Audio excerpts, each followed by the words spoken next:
This trade proposal is insane, as the analysts over at Bleacher Report are pitching a trade that would send Michael Porter Jr. to the Toronto Raptors, so we'll discuss that, including all of the Raptors draft workouts now being leaked, so we actually have a clear idea of who Masai Ujiri, Bobby Webster, the Raptors front office are actually looking at in this year's NBA draft. So we have a ton of things to dive into in this video, so let's dive straight into the first topic of discussion. The first thing we're taking a look at is this wild trade proposal by Bleacher Report. Now, this is the time of year where all the speculation, all the rumors start rambling up due to the offseason being around the corner, and especially when you have a couple guys on your roster that seems like the entire NBA is quietly interested in. The Raptors are going to be a team that's linked in a bunch of these trade packages, and even though he didn't have the greatest season for us last year, Bruce Brown, given his contract and given what he was able to provide to winning teams in the past, there's a lot of teams interested in picking up Bruce Brown during this offseason. Now, the rumors have started to escalate, and the analysts over at Bleacher Report pitched an absolutely bananas trade, essentially that would send Michael Porter Jr.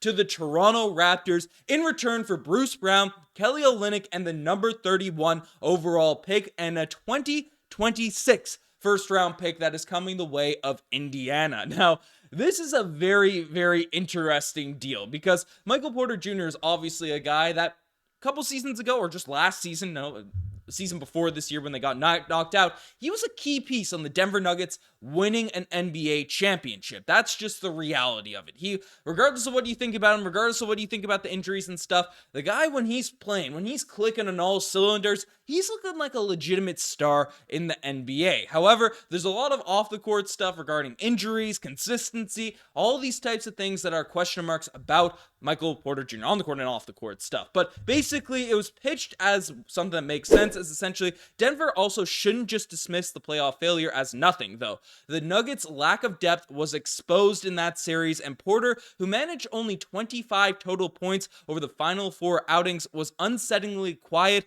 for a $30 million plus player who largely makes his money on the offensive end. Denver has to at least consider moving a player or two around, or this roster will become too pricey to keep. If Porter becomes the odd man out, this could be the kind of package that the Denver Nuggets pursue. A two-way plug-and-play rotation players, next year's playoff run in Brown, obviously Bruce Brown, who is formerly on the Denver Nuggets team, and Kelly Olynyk, who would be a cool fit for them, I think, as well, plus an early second-round pick and a future first-rounder to either grow the young core and sweeten the trade offer down the line. That's coming from Zack Buckley. He sort of pitched this sort of trade. Frankly, I think this makes zero sense for the Toronto Raptors. Yes, we need some three-point shooting. Yes, we need some floor spacing. And Michael Porter Jr., the basketball player, when he's firing on all cylinders, when he's playing well, he could be potentially the perfect fit in terms of what the Toronto Raptors need. I mean, we can look at his stats.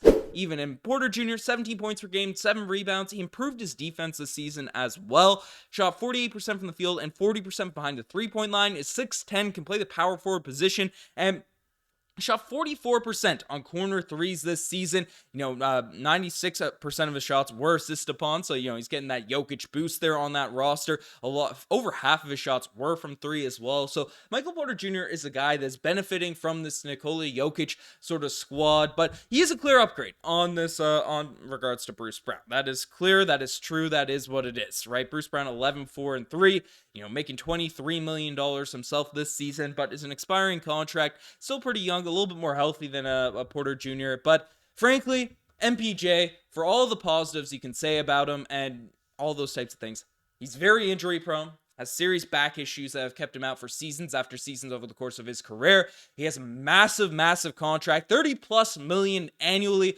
for Michael Porter Jr. And then on top of it, we already have had a relationship with the Porter brothers. His brother was on the Toronto Raptors, ended up betting against the team, making sports bets, big drama. You can check out our old videos if you want the details on the Porter family and their relationship with the Toronto Raptors. So I don't think there's a world where this makes sense. I don't think there's a world where this happens. And I don't know. Let me know what you guys think in the comment section down below. But the Raptors potentially going after Michael Porter Jr., I think it's just a bananas trade. We could probably get some more interesting packages there for Bruce Brown. But on a more realistic, more detail-oriented note, the Raptors draft targets have been revealed as basically, we hear a ton of rumors. We hear a ton of players about where guys are projected to land, where guys are projected to go in the NBA draft. Everyone wants Zack. Everyone wants, the big names that are out there in the draft. Well, Masai Ujiri, Bobby Webster, the front office, they actually scout these guys. They bring them in, take a look at what they're able to do, and draft sort of accordingly. And basically, so far, we actually have an updated list in terms of the players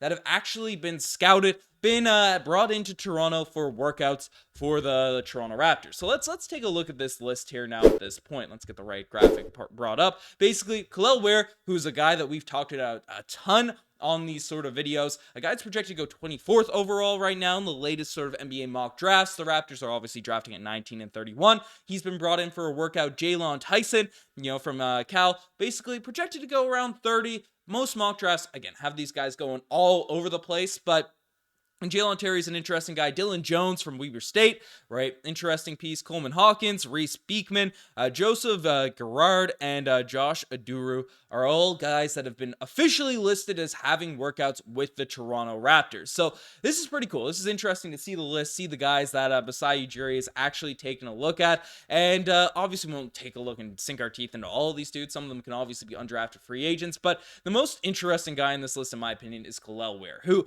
is a guy that, again, there's questions about his motor. He had to transfer last season, but really burst on the scene for the Indiana Hoosiers last year and put up some really solid stats and showed watching the highlight reels that he's a serious threat around the rim as a lob sort of target for guards attacking the basket. And he is a solid three-point shooter. Basically, looking at his intangibles, he's only 20 years old. He's a guy that, born in 2004, that's crazy. People in 2004 are getting drafted in the NBA right now. Is 7'1", 230 pounds. He's got long arms, and he can come in and do some things out there on the basketball court. He is skilled, averaged 16 points per game, 10 rebounds, 1.5 assists, shot close to 60% from the field, over the course of his last season in college. So the guy's good at basketball, regardless of your questions about motor and all of those types of things. He has the physical tools to really blossom out there in the NBA, and he's already a pretty polished basketball player, relative to the college sample size. And defensively, positionally and stuff, there's questions about. There's a difference between the Hassan Whiteside shot blockers of the world and then, the Jakob Poeltls, who are on a completely different spectrum, who, Poeltl positionally is locked in, he's mobile, he's all those types of things, whereas the Hassan Whitesides of the past block a ton of shots but aren't that engaged on the defensive end. There's a few questions about Ware's engagement, to go down the not great Hassan Whiteside route, but he does block a ton of shots, average 2 blocks per game out there in college, which is huge, right? Under a steal per night, but it's just a guy that has the intangibles, brought into a Toronto Raptors system where he's asked a lot of. If he's sort of given that responsibility, could you fill what we lost in Christian Koloko? I think the Toronto Raptors, regardless of what you want to say about their development as of late, would be a good place. Even if there's questionable motor stuff, there's questionable things like that, the Raptors organization should be able to sort of get the best out of Kel'el Ware, especially where we are in a retool, a rebuild right now, where we give more opportunities to our younger guys. So he is a player that I am intrigued by on that sort of list in terms of players that Masai Ujiri has already drafted. But the other guy that is sort of on this list is an interesting piece is Jalen Tyson. I can't pronounce anything here now at this point, but Jalen Tyson is an interesting sort of wing piece in his own right. Projected to go later in the first round, a little bit ahead of our second round pick that we have currently selecting number 31 overall, but is kind of an athletic, high motor wing that can do some things out there. Obviously played some shooting guard 6'5", 6'6", 6'7", so can play that wing position. Is a little bit older, will be 22 years old or 21 years old right now. The points are always a little bit confusing there now at this point. He's 220 pounds, but is a dude that put up some really good stats out there in college. 20 points per game, 7 rebounds, close to 4 assists, shot 36% behind the 3-point line. Just a high motor, high energy dude. And if you're getting, close to 7 rebounds as a guy at 6'6", 6'7", that is a huge positive in terms of your motor, your effort, your ability to produce out there on the court in terms of development and things like that. So wouldn't be a guy that I'd be shocked if he's available at 31, ends up getting selected by the Toronto Raptors. But let me know what you guys think about all these sort of potential prospects. Let me know what you think about that crazy trade. You guys are best thing as far. Subscribe to the channel if you guys haven't already. I'm signing out. Cheers.